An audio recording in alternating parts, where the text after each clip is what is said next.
আজকে আমরা সাইয়েদনা ওমরে ফারুকের বায়োগ্রাফি সম্পর্কে জানব। ওমরে ফারুক রাদিয়াল্লাহু তাআলা আনহু, the superhero of this উম্মাহ। এই উম্মার সুপার হিরো তিনি, ঠিক কি না? ওনার মুখের আগে লাঠি চলতো বেশি। সুবহানাল্লাহ পড়বেন না? মাঝে মাঝে লাঠি চালানোরও দরকার আছে না নাই? সাইয়েদনা ওমরে ফারুক আমাদের জন্য অনুপ্রেরণা। He is the real superhero of Muslim উম্মাহ। তিনি এই উম্মার রিয়েল সুপার হিরো। এজন্য ওনার জীবনী থেকে আমরা কিছু শিক্ষা নেওয়ার চেষ্টা করব ইনশাআল্লাহ। পড়েন সাইয়েদনা ওমরে ফারুক কিভাবে ইসলাম ধর্ম গ্রহণ করলেন, কিভাবে বিশ্বনবীর প্রাণের কলিজার টুকরা হলেন, এটা দিয়ে আমরা শুরু করি। আল্লাহ তাআলা সাইয়েদনা ওমরে ফারুকের হৃদয়ের মধ্যে 3টা ধাক্কা মেরেছেন, ঈমানের ধাক্কা। আওয়াজ করে বলতে হবে কয়টা? জোরে বলেন তো কয়টা?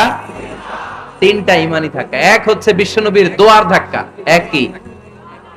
দোয়ার ধাক্কা। 2 হচ্ছে সূরা হাক্কা দিয়ে দিয়েছেন আল্লাহ এক ধাক্কা, সুবহানাল্লাহ পড়বেন না? 3 হচ্ছে সূরাতু তাহা দিয়ে আল্লাহ দিয়েছেন আরেকটা ধাক্কা।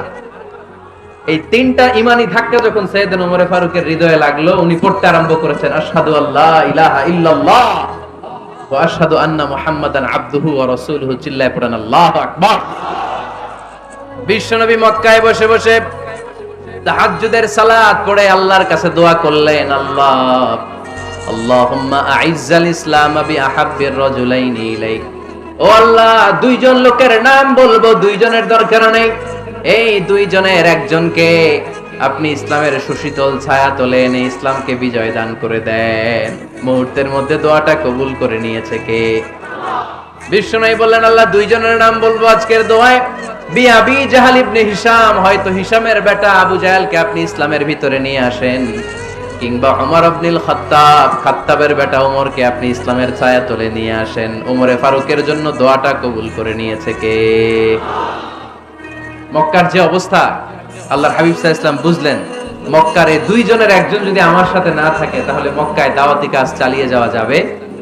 আল্লাহরে বললেন, আল্লাহ বেশি চাই না, এই 2 জনের একজন, হয় আবু জাহেল নয় ওমর, হয় আবু জাহেল নয় ওমর। বিশ্বনবী যখন দোয়া করলেন, এই দোয়ার একটা ঈমানি ধাক্কা, নূরানি ধাক্কা সাইয়েদনা ওমরে ফারুকের হৃদয়কে স্পর্শ করে ফেলল। দোয়া ইজ লাইক এ মিসাইল। এই যে আমরা দোয়া করি, এটা মিসাইলের মতো। যুদ্ধে মিসাইল হামলা করে না? মিসাইল হামলা করার পরে এই মিসাইল লক্ষ্য বস্তুতে যে ভেদ করে, ঠিক কিনা? তেমনি দোয়ার মতো যদি আপনি দোয়া করতে পারেন, আপনি যেই জন্য দোয়া করেছেন ঠিক ওই জায়গায় যে আপনার দোয়া স্পর্শ করে। সুবহানাল্লাহ পড়বেন না? বিশ্বনবীর দোয়ার মাধ্যমে প্রথমে সাইয়েদনা ওমর ফারুকের হৃদয়ে এক ধাক্কা লাগলো। 2 নম্বরে রব্বুল আলামিন সূরাতুল হাক্কা দিয়ে ওমর ফারুকের হৃদয়ের মধ্যে দিলেন এক ধাক্কা। পড়েন আল্লাহু আকবার। কোরআনের ভেতরে সূরাতুল হাক্কা নামে একটা সূরা আছে না নাই? আল হাক্কাতু মাল হাক্কা ওয়া মা আদরাকা মাল হাক্কা। পড়েন আল্লাহু আকবার। বিশ্বনবী যখন দোয়া করলেন, ওই দোয়া যখন সাইয়েদনা ওমর ফারুকের হৃদয়ে স্পর্শ করলো, সাইয়েদনা ওমর ফারুক সব সময় বিশ্বনবীরে ফলো করতে আরম্ভ করলেন। বিশ্বনবী ডানে গেলে লুকিয়ে লুকিয়ে ওমর ফারুক ডানে যায়, বিশ্বনবী বায়ে গেলে লুকিয়ে লুকিয়ে ওমর ফারুক বায়ে যায়। বিশ্বনবী একবার মসজিদুল হারামে যে নামাজ পড়তে শুরু করলেন, ওমর ফারুক তখন বিশ্বনবীর পিছু পিছু ছদ্মবেশে পেছন থেকে যে বিশ্বনবী কিভাবে নামাজ পড়ে দেখতে শুরু করলেন। বিশ্বনবী ইন দা মিন টাইম এশার নামাজে আল হাক্কাতু মাল হাক্কা তেলাওয়াত শুরু করে দিলেন। আল হাক্কাতু মাল হাক্কা তেলাওয়াত শুরু করে দিলেন।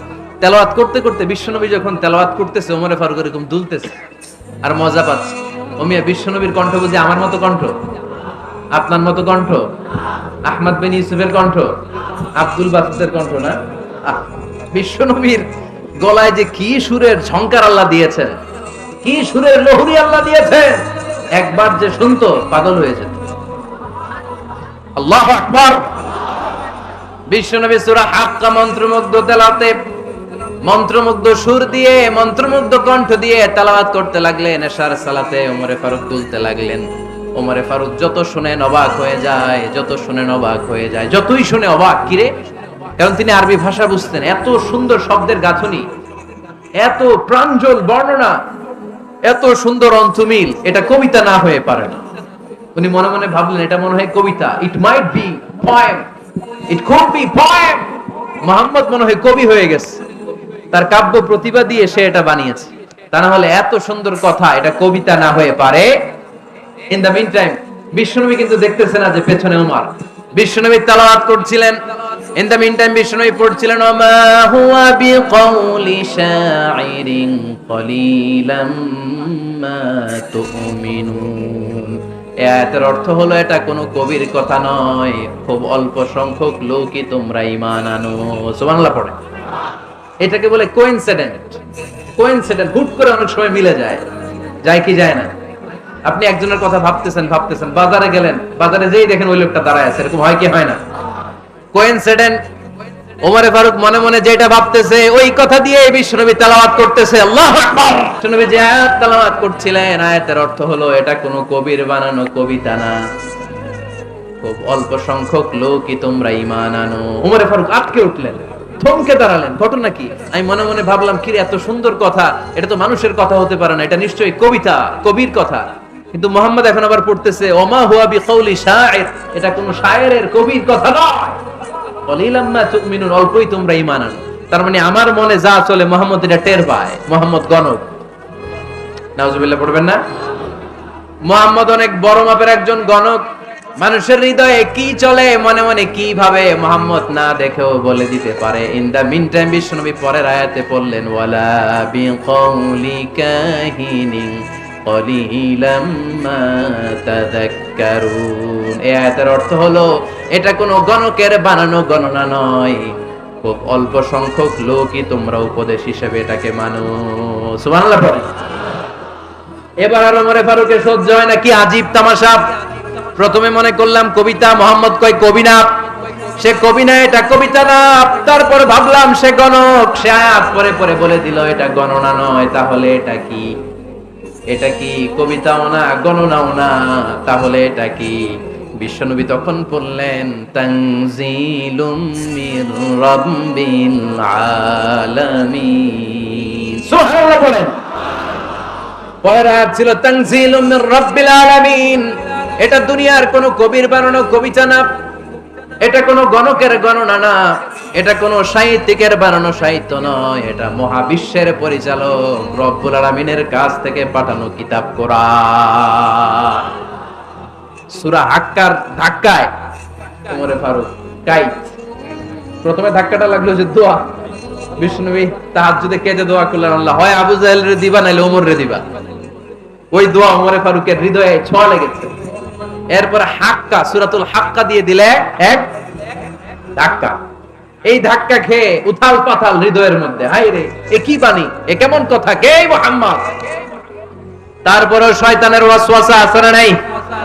আল্লাহ বলে যতই ওয়াসওয়াসা ওমরকে দেয়া হোক, আমি ওমরে ফারুককে এই মুসলিম উম্মতের সেনাপতি বানিয়ে ছাড়বো, আমি সেনাপতি বানাবো। এবার 3 নাম্বার ডোজ। ডাক্তারের কাছে গেলে প্রথমে দেখবেন সিম্পল ডোজ দেয়, নরমাল ওষুধ, এটাতে কাজ না হলে ডোজ বাড়ায়, একেবারে কাজ না হলে অ্যান্টিবায়োটিক মারে, আছে না নাই?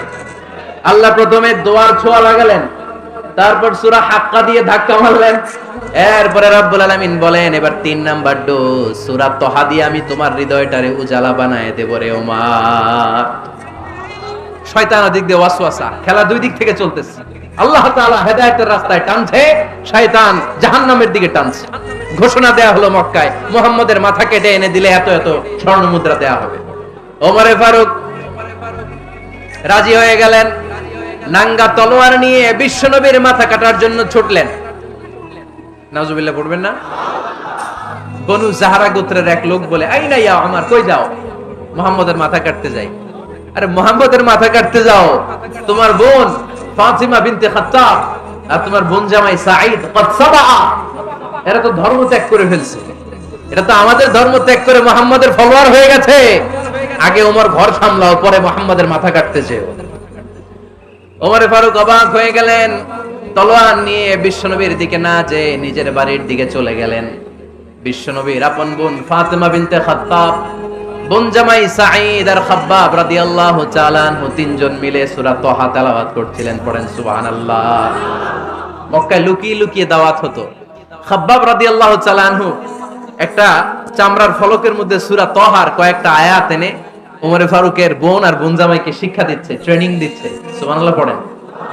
লুকিয়ে লুকিয়ে ওমরে ফারুক যখন ঘরে চলে আসলেন, এরা তটস্থ হয়ে গেল। সাইয়েদনা খাব্বাব বিছানার তলায় লুকিয়ে গেলেন। ওমরে ফারুক বললেন, দরজা খোলো। ফাতেমা বিনতে খাত্তাব দরজা খোলার পরে নির্মম ভাবে সাইয়েদনা ওমর রাদিয়াল্লাহু তাআলা আনহু বোনের গায়ে আঘাত শুরু করে দিল। বোন জামাইকে আহত করতে শুরু করলো আর বলতে শুরু করলো, তোরা পাগল হলি কেন? কি আছে ওই মুহাম্মাদের মধ্যে? কি জাদু নিয়ে সে এসেছে? সে যাই বলে লোকজন পাগল হয়ে যায়, সবাই তার উপর কালিমা পড়ে ঈমান এনে ফেলে।